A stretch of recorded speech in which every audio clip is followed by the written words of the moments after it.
A gente tem a Federação Mundial de Jornalismo Científico que está olhando para esses processos de formação como uma coisa necessária. Isso é essencial quando a gente olha para as editorias que estão meio enxugadas, para a gente formar de uma maneira mais específica os jornalistas que estão ali e para a gente mitigar o que a gente chama aí de desinformação, um dos grandes problemas que a gente tem sociais agora no momento.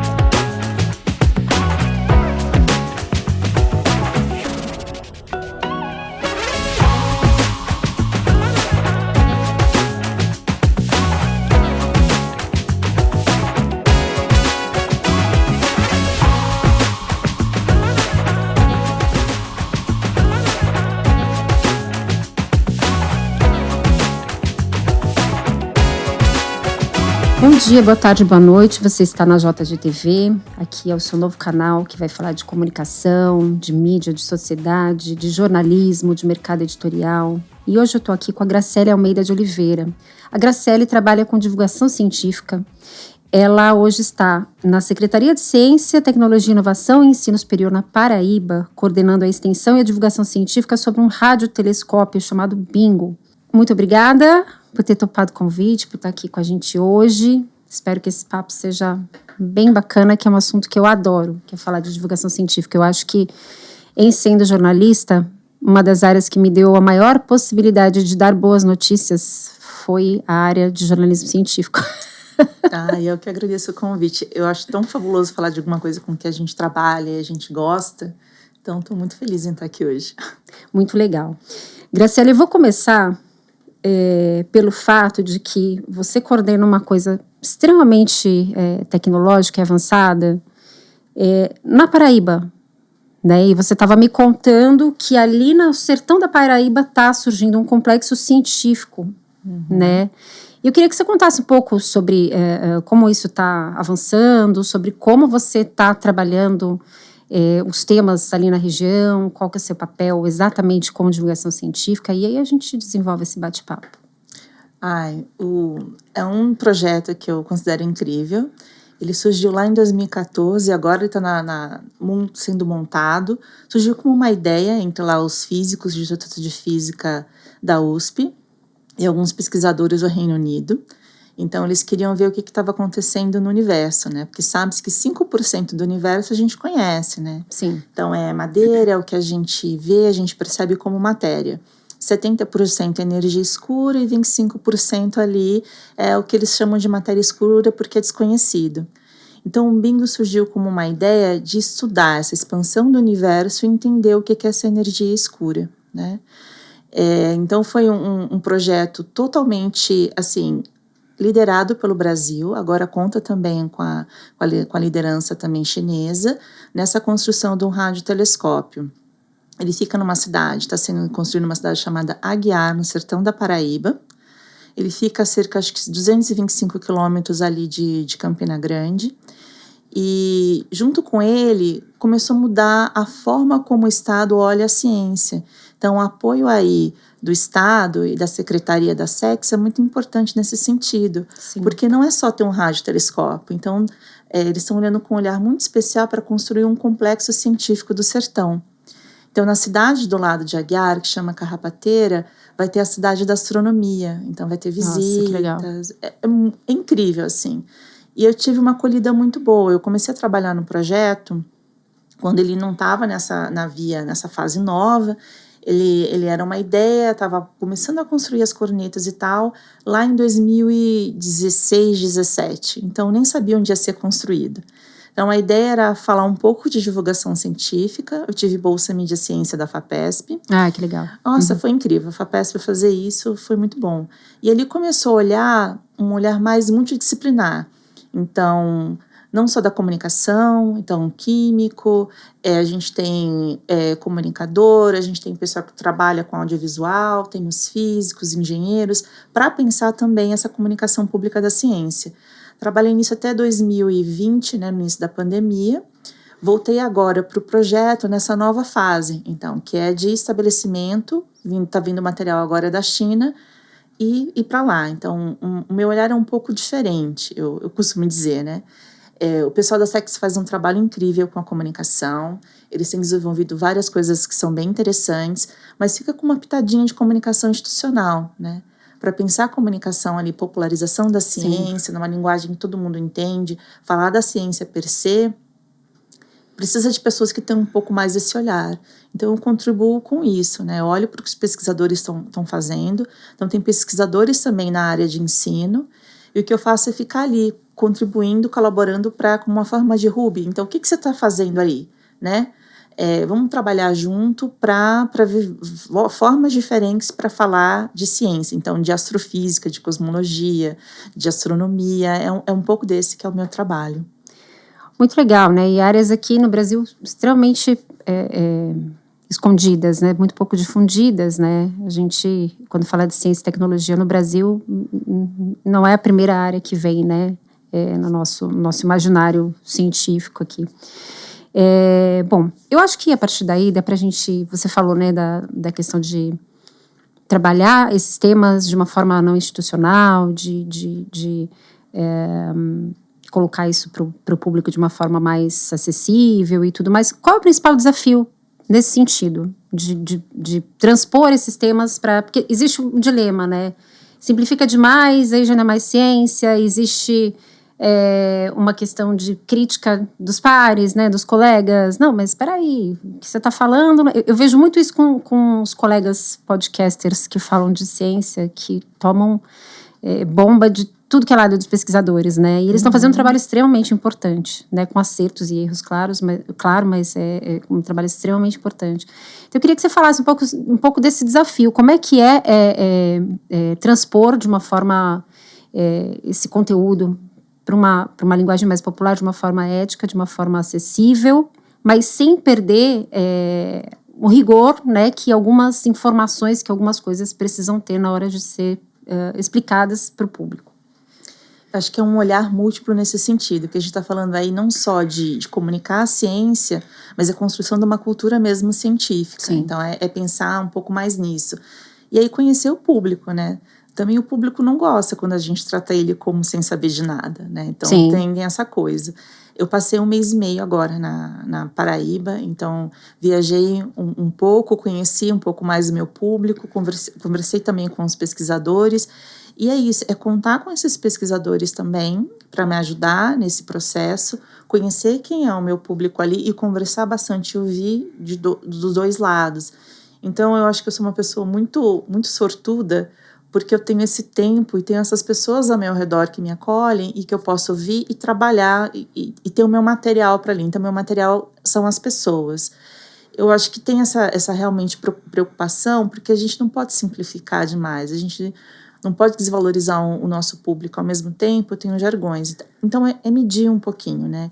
Eu acho que ler bastante, ver muito o que está sendo publicado, ver o que faz também parte, o que faz sentido no contexto das pessoas, né?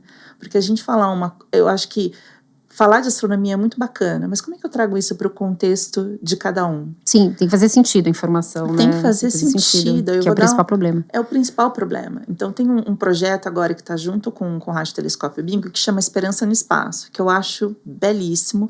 Ele ganhou o Berg, que foi o idealizador, ele ganhou o prêmio LED aí, na área de educação, e a gente está colaborando agora com a parte de comunicação também e educação.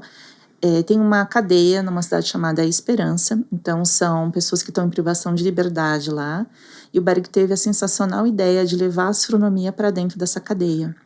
Então lá eles constroem telescópios, eles têm agora com o pessoal do projeto Bingo, eles têm aí aulas sobre astronomia.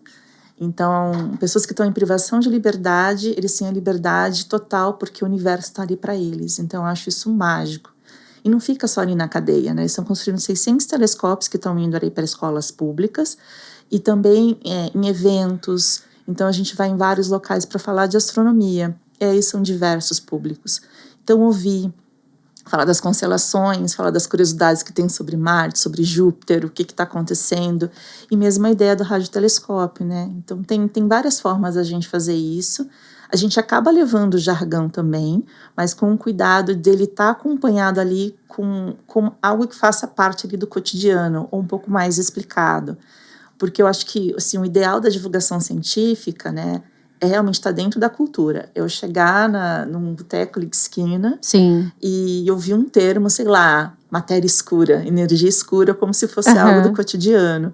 Mas isso aí eu acho que são processos, né, que a gente vai colocando aos poucos junto com a sociedade. E eu acho que uma coisa que falta muito, né, no nosso exercício, do pensamento científico, né, eu acho que isso vem desde a educação, né, eu não sei o que você pensa sobre isso, mas eu penso assim que a nossa educação hoje, ela está conteudista, né, as pessoas não são ensinadas a pensar, assim, varia um pouco, né, assim, tem regiões em que a educação básica está um pouco mais avançada nesse sentido. Mas a gente não é um raciocínio, assim, meio binário, a gente não consegue desenvolver isso, né? Você falou assim, foi essencial, Jussara, acho que entender o processo que acontece a ciência, né? Dedicar um pouco mais de tempo. Também nas pautas que a gente desenvolve, nas coisas que a gente escreve e faz.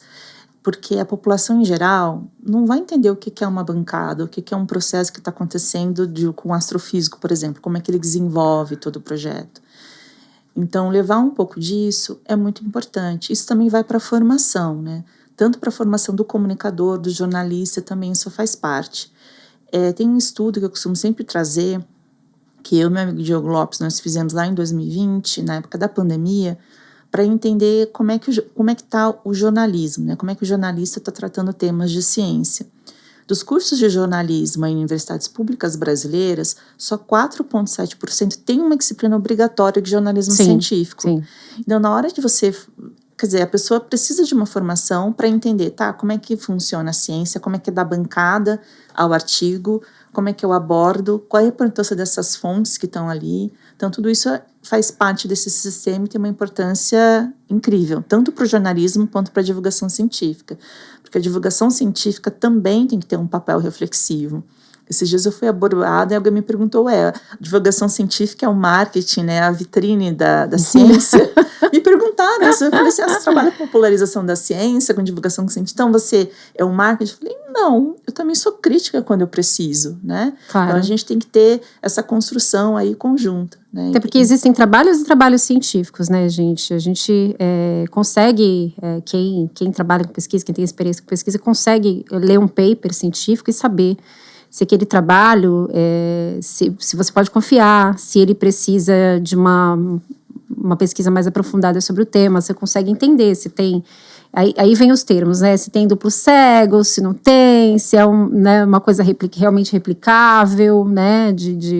Em termos de hipótese científica, enfim. E você falou aí dessa questão da educação, dos jornalistas, né, como funciona isso dentro da universidade. Eu, como jornalista, não tive contato nenhum com nenhum tipo de disciplina que envolvesse jornalismo científico. E eu percebo, assim, depois, né, na carreira, sendo editora, enfim, eu percebi, e tendo contato com outros editores fora do país, eu percebi que é uma peculiaridade da nossa formação como jornalista, né, a gente tem um curso superior de jornalismo, né, mas, na verdade, fora daqui é o contrário. Fora daqui, as pessoas se especializam em alguma área, fazem, sei lá, direito, astrofísica, enfim. E depois elas vão para um caminho, ou técnico, ou pós-graduação, especialização, para trabalhar com a escrita jornalística, seja divulgando a ciência, né, na área nas quais eles se formaram, tiveram a primeira formação ou não, né? Então, assim, o jornalismo ele acaba sendo uma especialização mesmo, né? E isso eu acho, sei lá, você forma profissionais com muito mais cultura, muito mais conteúdo, uma visão ampla do universo acadêmico, né? Mais ampla do universo acadêmico, né? Mas se a gente pega, assim, a América Latina, né? Agora a Rede Consciência está fazendo parte aí de uma comunidade que está formando uma rede de associações de jornalismo científico da América Latina. Então, essa formação em jornalismo científico dentro do curso de jornalismo não é uma realidade também para países da América Latina. Se a gente pega outros países também, se eu não me engano, a Austrália também, dentro do curso de jornalismo, não tem jornalismo científico, né? Foi um exercício que a gente fez, você viu um congresso recentemente, em Aberdeen, que ele é do PCST, né? Que é um congresso voltado para a popularização de ciência e tecnologia. Eu estive numa mesa que falava do papel do jornalismo como watchdog da ciência, como fiscalizador da ciência. E aí a gente está falando, tá, mas para ser fiscalizador eu tenho que entender como a ciência funciona, eu tenho que entender esses processos e esses meios. A gente acabou conversando sobre formação. E elas me falaram, e o pessoal que estava lá, o público falou, não, mas os nossos cursos de jornalismo também não têm essa formação, né? O que existe é muito do que você falou. A pessoa faz o curso também de jornalismo e vai fazer uma especialização, uma pós em jornalismo científico. Na Espanha isso acontece bastante. Tem até uma pesquisa que saiu recentemente para ver os cursos de especialização em divulgação científica e especial em jornalismo científico, né? Então, tem cerca de 8 cursos só de jornalismo científico lá na Espanha, né? Como é que funciona e tal. Mas falta isso, né? E aí entra também, acho que, a importância do papel das associações, né? A rede está um pouco ajudando nesse processo aqui, a gente está se unindo contra os países. A gente tem a Federação Mundial de Jornalismo Científico que está olhando para esses processos de formação como uma coisa necessária, porque isso é essencial quando a gente olha para as editorias que estão meio enxugadas, para a gente formar de uma maneira mais específica os jornalistas que estão ali, e para a gente mitigar o que a gente chama aí de desinformação, né, que é um dos grandes problemas que a gente tem sociais agora no momento. Sim, foi bom você ter falado isso, porque a gente enfrentou uma coisa, uma aberração, né? Vem enfrentando, na verdade, uma aberração, que é esse movimento anti-vacina absurdo, né? E aí até um estudo da Nature, se não me engano, acho que de 2022, que publicou um gráfico que é assustador, né? Então as pessoas que estão ali pendendo para a anti-vacina, mas meio no centro do gráfico, a chance delas saírem deste limbo da ignorância e trabalharem, pensarem de uma forma diferente, entender a importância da vacina, é muito grande. Então, assim, o papel do jornalista, o papel do divulgador científico nesse sentido, né, em mostrar, em simplificar ali a linguagem para que aquela pessoa entenda que a vacina não causa autismo, que a vacina não transmite AIDS, que a vacina não vai te dar, nenhum problema de saúde, que ela está ali, ela foi testada, ela passou por processos, por mais que sejam processos preliminares, existe uma segurança para você tomar aquela vacina, né? Então o papel desses jornalistas, desses divulgadores é muito importante, né? Para que essas pessoas entendam tudo isso e de fato saiam desse movimento. Agora, e isso é um impacto direto no cotidiano das pessoas, né? Casos de sarampo, enfim, várias doenças que tinham sido erradicadas estão voltando. Né? E aí você falou uma coisa muito bacana sobre formação também, né? Quando a gente vai olhar no caso do Brasil, a gente tem estudos que saem aí de percepção pública de ciência e tecnologia, né? Que é tocada lá pelo pessoal também da Fiocruz, mas o CGEE, né? Eles fazem essa pesquisa, eles entrevistam grupos aí por todas as regiões brasileiras para entender o que está acontecendo. Então, o que se sabe é que a maioria das pessoas no Brasil que tem esse receio, essa coisa em relação às vacinas, é um pessoal que tem formação boa, ensino superior, Sim. Né? É uma questão mais também de ideologia, de ideias. Então, para mitigar a desinformação, a gente precisa de comunicadores de ciência, jornalista e divulgador, mas a gente precisa de sociólogo, psicólogo. Então, é um conjunto de pessoas junto para fazer esse processo, né? Mas, assim, a coisa boa disso tudo que eu acho, existem muitas pessoas, segundo esse estudo, que ainda veem a vacina, né? A maioria confia na vacina, né? A grande maioria no estudo, não vou levar a porcentagem, mas supera assim 70% muito tranquilamente, eu acho que 80% acreditam na vacina. Mas esse grupo pequeno, esse ruído que ele faz nas redes sociais é que é preocupante, né? Pode levar outras pessoas também a acreditarem numa informação que é falsa, né? Sim, então... sim. É como eu te falei, tem um limbo, tem aqui uma megafone dizendo para você, vacina não presta, vacina é isso, vacina é aquilo, e tem né, quem acredita e quem está ali. Então, assim, a chance da gente conseguir influenciar é muito grande com um trabalho importante, né, da divulgação científica. E tem agora, dentro dessas uniões, né, desse tipo de coisa, vai acontecer, eu não sei quando vai ao ar esse programa, mas em breve vai acontecer um evento na Bahia, né, que é coordenado pela Fiocruz, para discutir comunicação, saúde, vacina, desinformação. Então, é um conjunto de pessoas de diversas áreas, eu vou estar lá também participando, para discutir isso. Como é que a gente faz para mitigar a desinformação? Como é que a gente trabalha junto, né? Educação, comunicação, como é que isso funciona, né? Acho que é importante. É super importante. E aí, nesse sentido, fazendo também, né, o meia-culpa da classe, né, jornalística, como é que você vê essa cobertura de saúde, de ciência em geral, no meio jornalístico? Você falou da questão da formação, que realmente não existe uma especialização, é um tema que não é abordado. Eu acrescento que hoje a gente não tem veículos específicos tratando de ciência com grande alcance, né? Antes nós tínhamos, né, a Scientific American Brasil, que saiu de circulação em português, enfim. Hoje a gente não tem muitos veículos especializados e as coisas estão destinadas a editorias e cadernos em determinados veículos. Como que você vê essa cobertura? Ela é boa, ela é ruim? O que sai, né? O que sai é bom, é ruim? Peca por, de repente, impor uma questão ideológica nos temas de ciência, enfim, o que você pensa sobre isso? Eu costumo dizer que nesse sentido eu estou meio que numa bolha, né? A Rede Consciência, ela surgiu ali de jornalistas que cobrem saúde, né? Então, o André Bernardi, que agora está Então, ele trabalha com saúde, está na maioria de saúde. Eu acho que o jornalismo nas editorias ele é necessário, eu vou começar por aí. E aí a gente tem questões que algumas pautas que saem ali, saem com problemas, né? E eu considero que isso aí a gente tem um problema de pressa para fazer a pauta, né? A editoria de ciência não está presente em todos os jornais, né? Então, quem é que está fazendo isso? Eu acho que esse é um dos grandes problemas. A gente não tem uma quantidade muito grande. A pandemia, ela mudou um pouco isso, né? Eu gostaria muito que a gente conseguisse pegar essa onda da pandemia e esticar ela para expandir. Exponencialmente, de preferência, porque realmente... Para continuar esses processos, mas infelizmente o que eu vejo é ainda algumas matérias com problemas, né?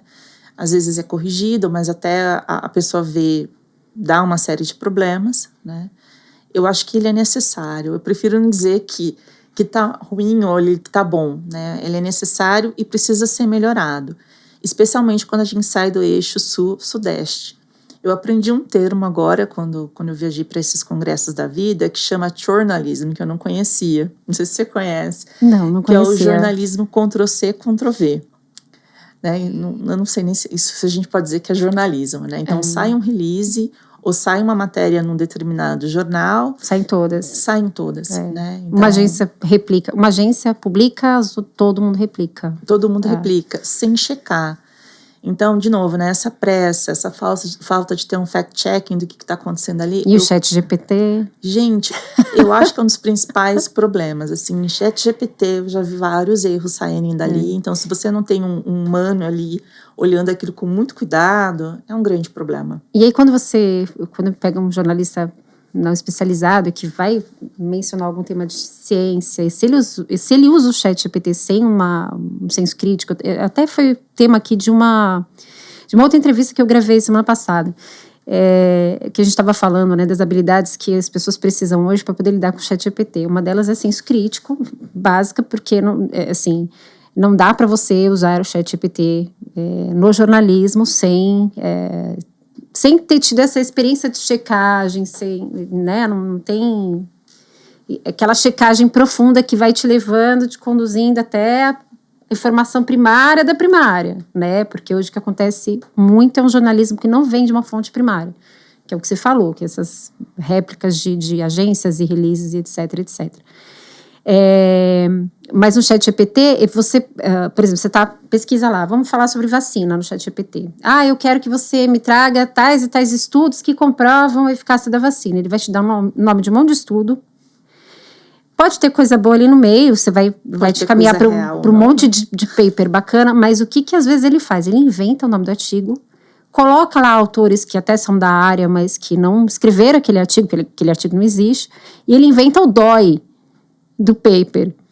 Então, você vai pesquisar, aquele dói não existe. Fora isso, você perde tempo, né? Quem tem senso crítico ainda perde o tempo de estar pesquisando se aquilo é verdadeiro ou não. Então, é uma loucura. E eu fico imaginando, assim, não tendo uma disciplina, não tendo uma especialização, não tendo esse contato, né, com o jornalismo científico, e em se vivendo na era do ChatGPT, que as pessoas saem da faculdade direto para usar o ChatGPT, sem nenhuma experiência, né? Porque na minha época era na raça, mal tinha o Google, mal tinha o Yahoo e o Bob pra você pesquisar, e mesmo assim era vedado. A gente não podia ficar replicando coisa né? Era muito difícil. Então, imagina a loucura. Imagina, enfim, é um trabalho hercúleo que eu acho que a Rede Consciência tem de nos ajudar, né, nesse sentido. É muito importante. E eu acho que aí também a beleza do jornalista, né? Então, para mim, eu costumo dizer, é jornalismo quando a gente coloca aquele bem feito, que vai pesquisar a fonte, que vai ver tudo certinho. O jornalista lê demais, tem que ler sempre. Se você trabalha com jornalismo científico, são áreas distintas, então alguém que está sempre se atualizando, sempre lendo, sempre vendo, então tem essa importância em tudo que faz. Tem que conhecer inglês, porque muitas coisas, né, eu lembro de um caso da Scientific American, que eram soft cells, que isso tem uma tradução específica, mas que foram traduzidas como células macias. Você precisa entender inglês, você precisa entender o jargão em outras línguas, porque muitas vezes, e assim, na maior parte das áreas, o conhecimento que a gente tem vem de fora, né, não tá aqui. Então tem que ter esse conhecimento também, é uma loucura. E eu acho que é legal, e eu gosto muito de trabalhar com os astrofísicos, né, por isso, porque eu não sou da área. Então é gostoso eu chegar e falar assim, cara, eu não entendi de novo. Será que você pode desenhar para mim? Sim. Então tem esse negócio também, que é um exercício de estudo intenso, também de humildade, para entender, cara, você não vai entender, você precisa das suas fontes, você tem que consultar. Então, mostrar o texto se for necessário, porque uma coisa que o jornalista não faz é mostrar o texto que vai ser publicado para o pesquisador. Mas tem casos, gente, tem coisas que são tão específicas e não é um assunto sensível, uma coisa que você não possa sentar com o pesquisador e discutir aquela matéria antes de sair. Tem coisa que eu acho assim, óbvio, você vai fazer uma reportagem política, uma coisa, um furo, que você não vai sair, né, enfim.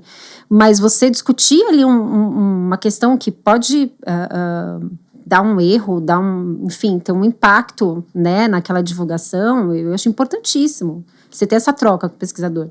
Né? Ou ainda, né, se é um furo na ciência, né, se é um problema aí de má conduta científica, vamos dizer, né, o papel do jornalismo científico como fiscalizador. Você ter outras fontes, outras pessoas que você pode consultar sobre o teu texto, eu acho que isso é também essencial, né? Sim. E não consultar uma única fonte.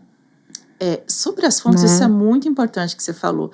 Essa pesquisa também de percepção pública da ciência, aí, que foi divulgada em 2024, mas é de 2023, fala que majoritariamente as fontes que são consultadas são homens sempre, né? Então, o cuidado das fontes, trazer também pesquisadoras mulheres. Isso, né? Importantíssimo isso que você está falando. Locais, não trazer só artigos e papers aí do exterior. A gente tem a agência Bora aí, que faz um trabalho incrível com artigos e pautas e pesquisadores brasileiros.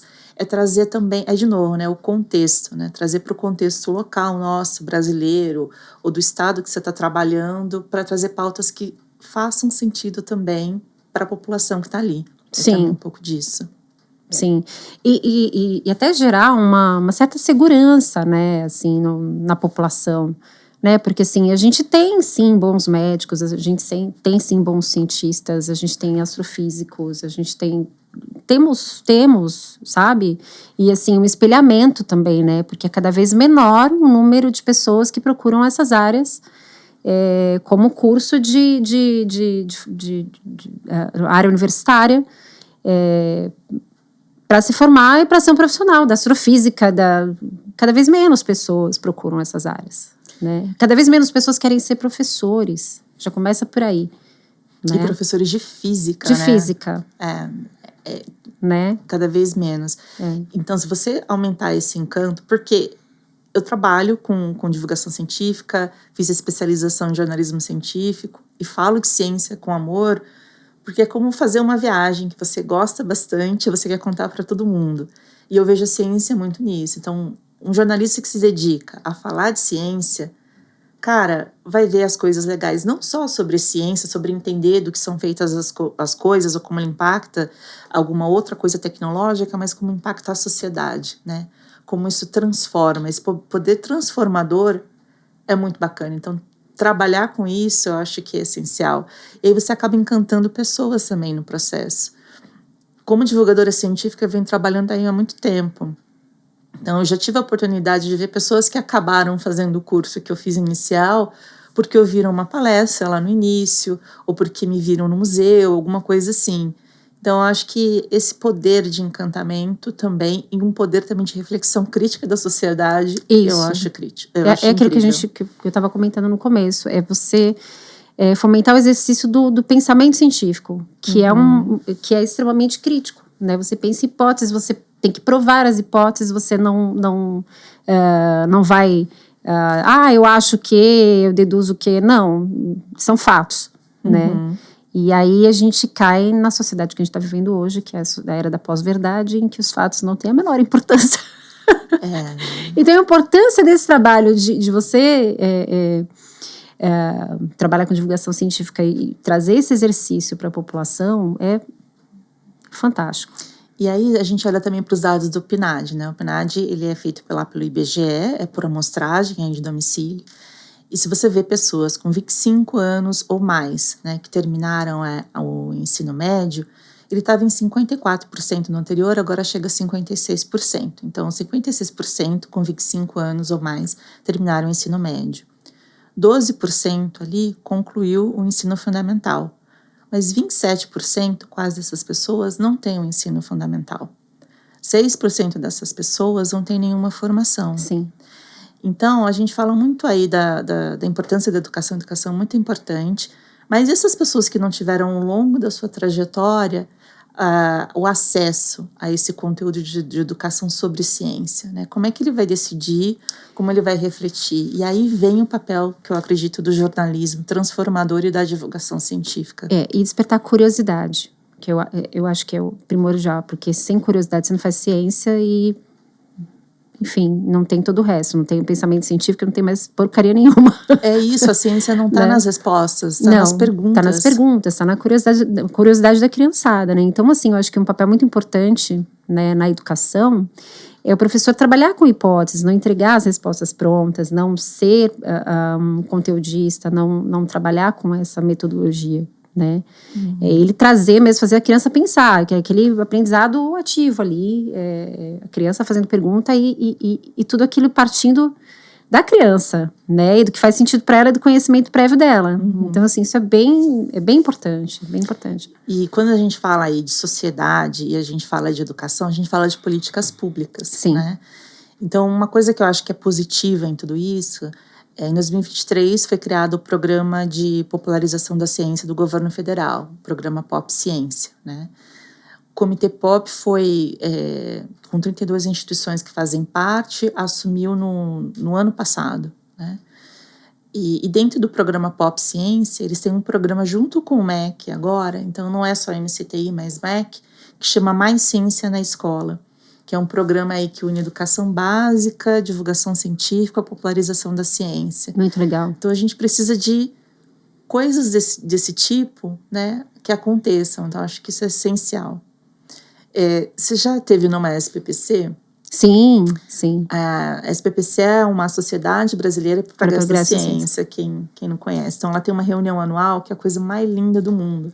Você vai e você se encanta, porque tem uns stands, né? Tem o stand Expo CIT e tem a SPPC Jovem. Então, vão escolas, vão crianças, vão pessoas que não são da academia.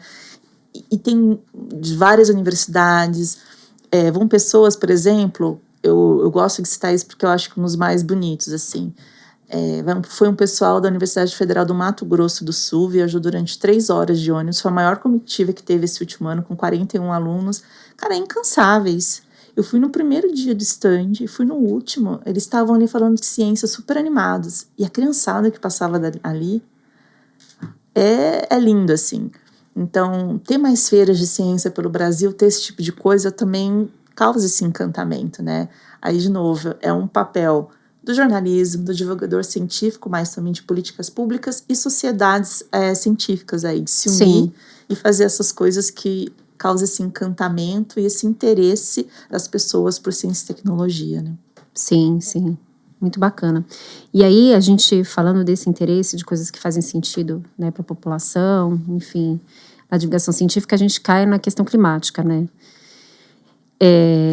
Que eu acho que a divulgação científica, ela tem um papel importantíssimo em trazer interesse para essa questão, em derrubar mitos e desinformação, enfim, e fomentar mesmo a questão da conservação, né, conservação de recursos, enfim, como que está isso, como que você vê no jornalismo científico essa pauta, né, ainda mais trabalhando com telescópios, né, quer dizer, dados que vêm de clima e enfim, de atmosfera, por observação espacial, eles são irrefutáveis, salvo quaisquer mínimas exceções, mas assim, e a gente tem uma base negacionista aí, e não é só no Brasil, não vamos falar do Brasil, a gente tem Estados Unidos, tem os terraplanistas e os anticrise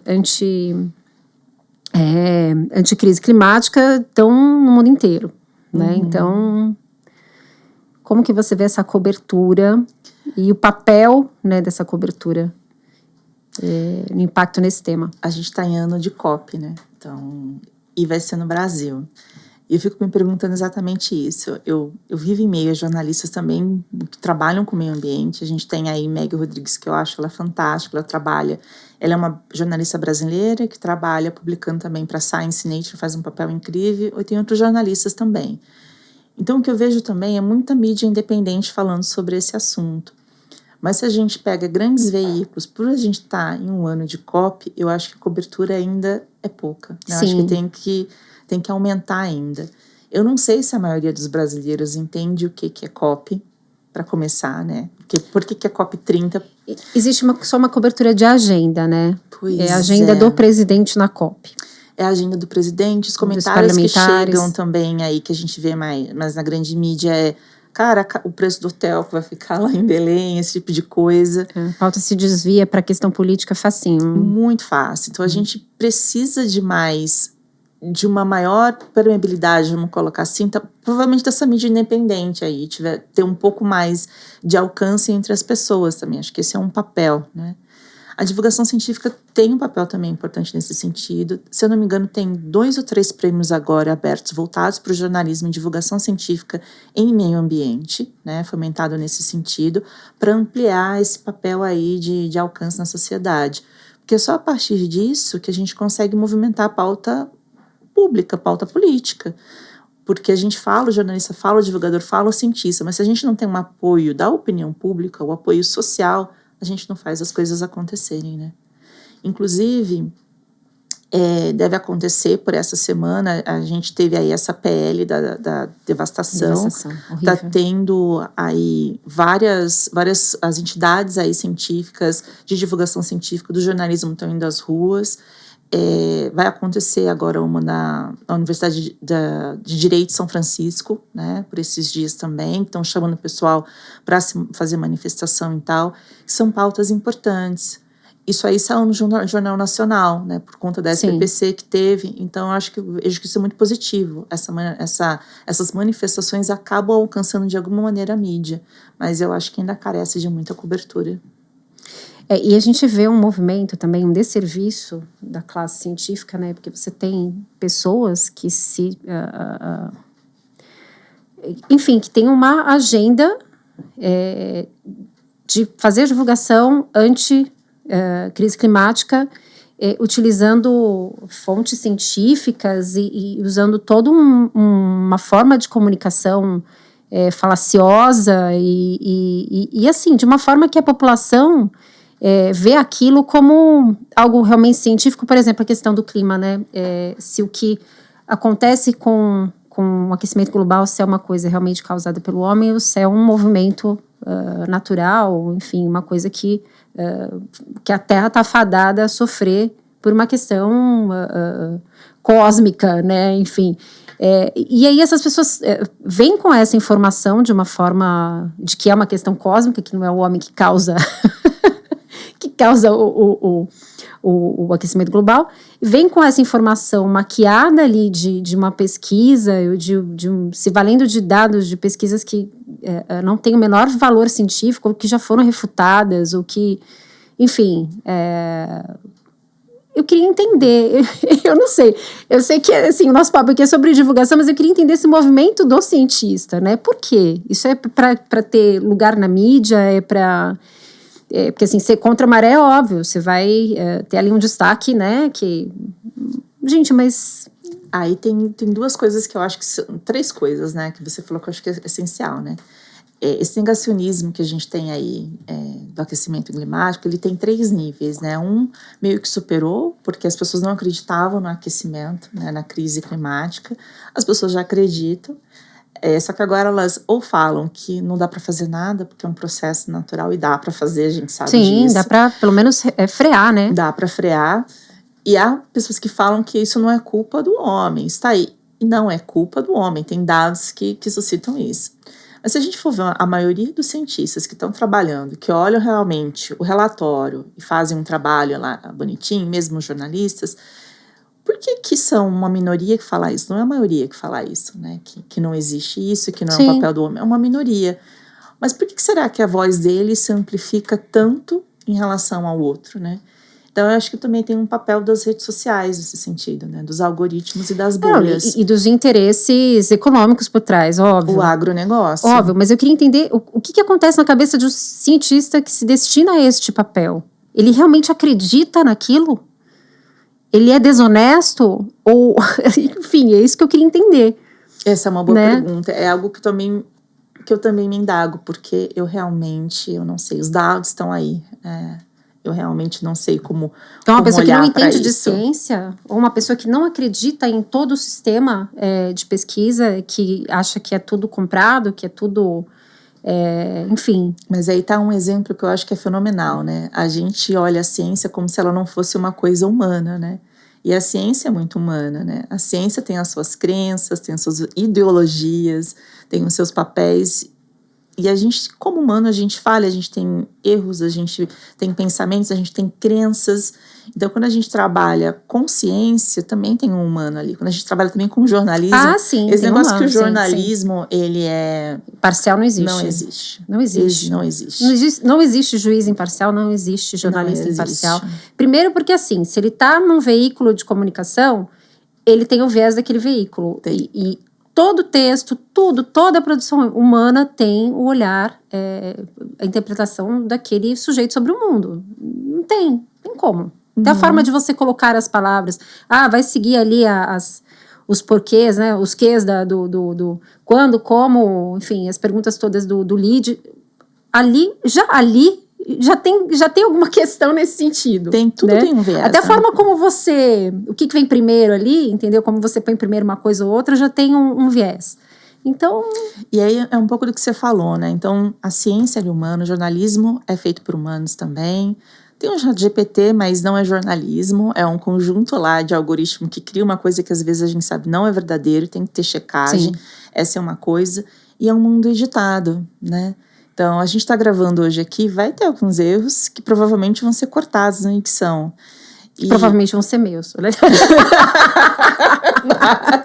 Então, a gente está vivendo num mundo que ele é totalmente editado. O Instagram é editado. O Instagram é o palácio das pessoas felizes, alegres e que vivem num mundo perfeito. Então, tem todo esse contexto de editar as coisas. Então, as pessoas perceberem, né? E aí vem o papel da educação midiática, né?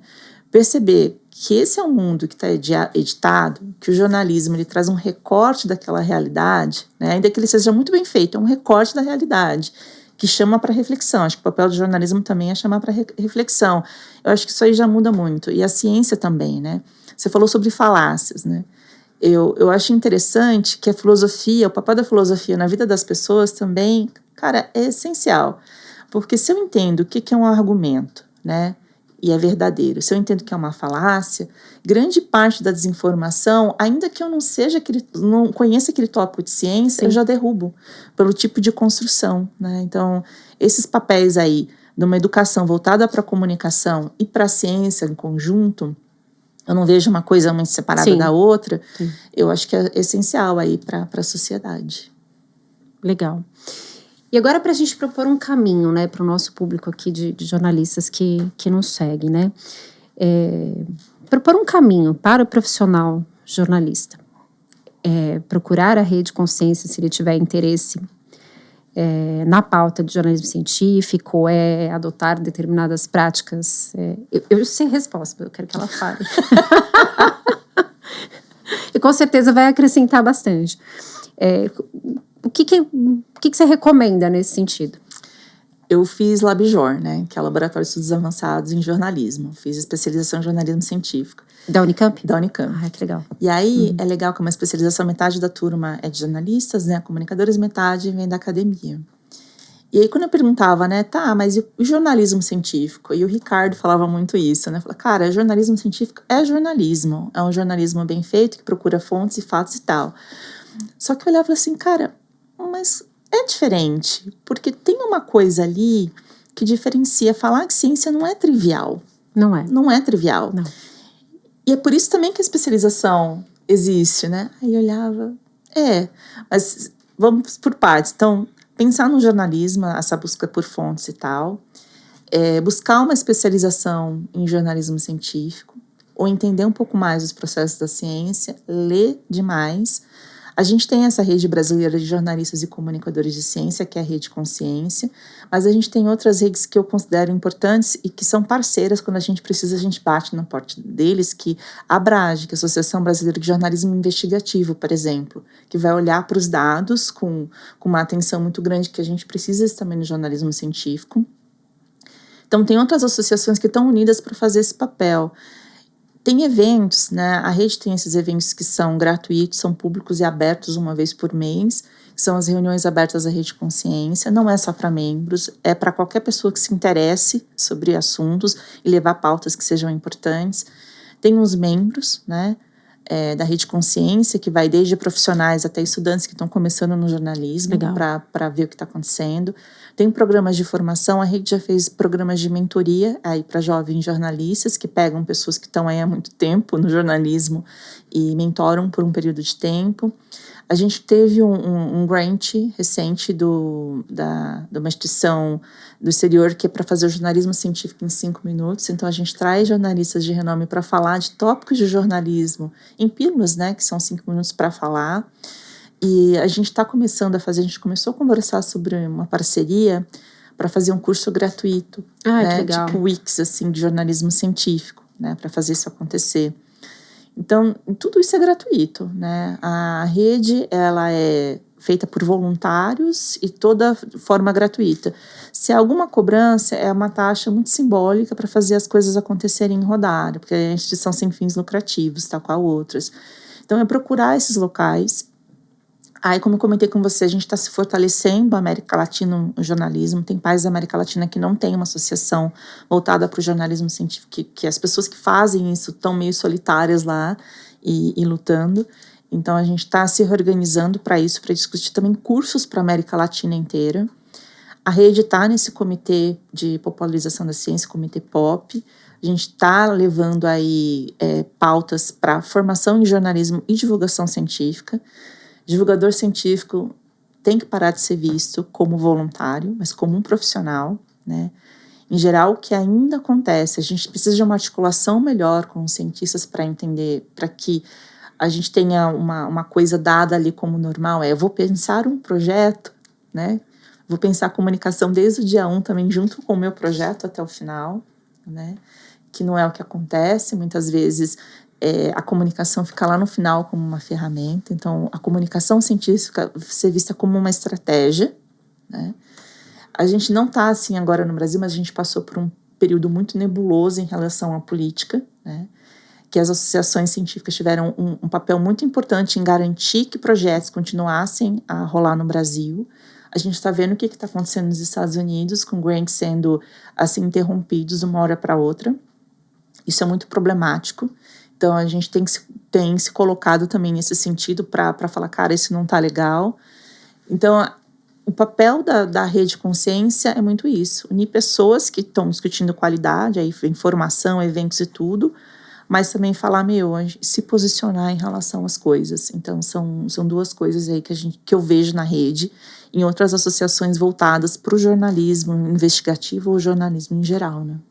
Eu acho também, eu vou acrescentar em tudo que você está falando, óbvio, com esse olhar bem dentro do trabalho que está sendo feito por todas essas instituições, mas eu acho que também é muito importante que o pesquisador entenda o papel dele na sociedade, né, como também um potencial divulgador de ciência, e também como essa interface com quem vai fazer todo esse trabalho, porque existe muito isso do pesquisador sentar em cima da produção científica dele e aquilo virar uma conversa para a academia, né? E isso não ir para quem precisa, enfim, e aí a gente cai numa questão, né? Não é só pauta de saúde, não é só pauta de tecnologia, não é só aquilo que uma pauta, digamos assim, desenvolvimentista, né, dentro da ciência, mas a pesquisa básica também é importante.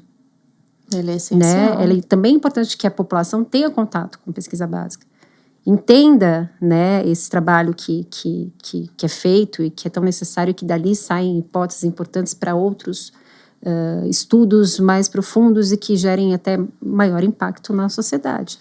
É graças à ciência básica que a gente teve uma resposta assim tão rápida a diagnósticos, a vacina, Sim. que já estava sendo feita lá na pesquisa básica e teve uma continuidade. Sim. Então, isso é essencial. E também, eu vejo que tem uma aproximação um pouco maior dos pesquisadores, né? A pesquisa feita pela agência Abore alguns anos atrás apontou que pesquisador quer falar de ciência para mídia, para jornalistas. Só que eles têm um receio, né? Aí cai um pouco naquela, mas o que preciosismo também, o que eu falei foi distorcido, esse tipo de coisa tem ainda esse receio por parte dos pesquisadores. Mas acho que se mudar um pouco isso, vai adiantar muita coisa. Pela Constituição Federal aí do Brasil, artigo 207, fala que ensino, pesquisa e extensão é indissociável na Universidade Pública Brasileira. E divulgação científica é uma parte da extensão universitária. Ela não é toda, mas é uma parte da extensão universitária. Eu vejo que tem pesquisador que tem uma dificuldade muito grande de falar assim mesmo, de comunicar. Mas existem formas de você fazer divulgação científica. Não necessariamente é fazer um vídeo ou mesmo um podcast. Mas, cara, estar presente no laboratório, numa rede social, ou pensar o projeto dele para ter uma coisa de comunicação, já é uma coisa que já vai andar nesse processo. Então, tem várias formas. E também, como eu falo que tem um profissional de divulgação científica, a gente tem uma galera aí fazendo divulgação científica pelo Brasil, né? Então, se associar com essas pessoas, né? Arrumar formas pelas quais essas pessoas possam ser pagas para fazer divulgação científica, também é um processo. Existem estudos também que mostram que um pesquisador que está em rede social, ele aumenta aí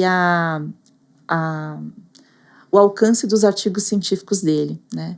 Na área de humanas, 80% dos artigos chegam a nunca serem citados, né? Sim. Pra você ter uma ideia. Então, se eu começo a fazer divulgação científica do meu trabalho, né, direto ou indiretamente contratando alguém, isso aumenta. Se eu estou presente numa rede social, isso muda muita coisa, e não só no LinkedIn, as pessoas vão saber mais sobre o que eu estou fazendo. Isso até para o meu par, que é da academia, começa a ter uma maior relação e alcance. Então, tudo isso influencia. Eu acho que o pesquisador também olhar com outros olhos a comunicação, não como ferramenta, de novo, como estratégia para a própria pesquisa, faz muita diferença nesse sentido, né? Sim, sim. Isso que você falou, uma estratégia para a própria pesquisa. Muitas vezes, assim, esse networking nessa rede que se forma, você comentou, você dá para o outro acesso ao teu trabalho, né? E aquilo criar uma relação e dali, de repente, chegar um novo trabalho, uma colaboração, uma coisa, né? É tão importante, né? E é tudo a partir dessa comunicação. E mais do que isso, né? Os tomadores de decisão, que todo mundo esquece, né? Sim. Porque para fazer pesquisa no Brasil, a gente precisa de fomento, de investimento, né? Então, a partir do momento que eu coloco uma necessidade, eu coloco o que está acontecendo dentro do meu laboratório, por exemplo, dentro do meu projeto, né? Isso chega ao gestor público ali, ele vai olhar o que está acontecendo. Mesmo nas áreas assim, de humanas, né? Que a área de educação também considero como pauta de ciência, né? É uma pauta de ciência. Se tem pesquisadores olhando com um olhar ali mais profundo, ele pode incentivar e pode colaborar com políticas públicas voltadas para aquela área. Então, isso aí são nas diversas áreas da ciência. Mas a gente tem que alcançar também os tomadores de decisão. E essa conversa é feita pela comunicação pública de ciência, né? Tem esse papel que, de novo, super importante. Super importante. E vamos combinar que o investimento melhorou um pouquinho, mas ainda está complicado, né? Tá complicado, especialmente assim, se a gente olha para um jornalismo independente, por exemplo. Precisa de mais coisa, né? Precisa de mais propostas. A gente vê muita proposta aí de popularização da ciência que eu acho essencial para museus, para editais de feira. Eu acho que é muito importante, mas a gente precisa de mais coisas voltadas aí para a divulgação científica, para outras formas de fazer comunicação de ciência também, né? Legal. Bacana, Graciela, adorei o nosso papo. Eu também adorei. A gente tá chegando no finalzinho, falamos bastante. Nossa, a gente falou bastante, passou rápido, tem um né? reloginho aqui, tá, gente? Pra gente não passar muito do tempo, pra não cansar vocês. Mas a gente falou e eu nem senti, foi muito legal. Obrigada, foi muito bacana. Adorei também. Bacana, muito legal. Obrigada, Graciela, espero te ver outras vezes por aqui. E traga colegas, vamos falar sobre o jornalismo científico sempre aqui. Bora lá. Tá bom? Obrigada pelo convite.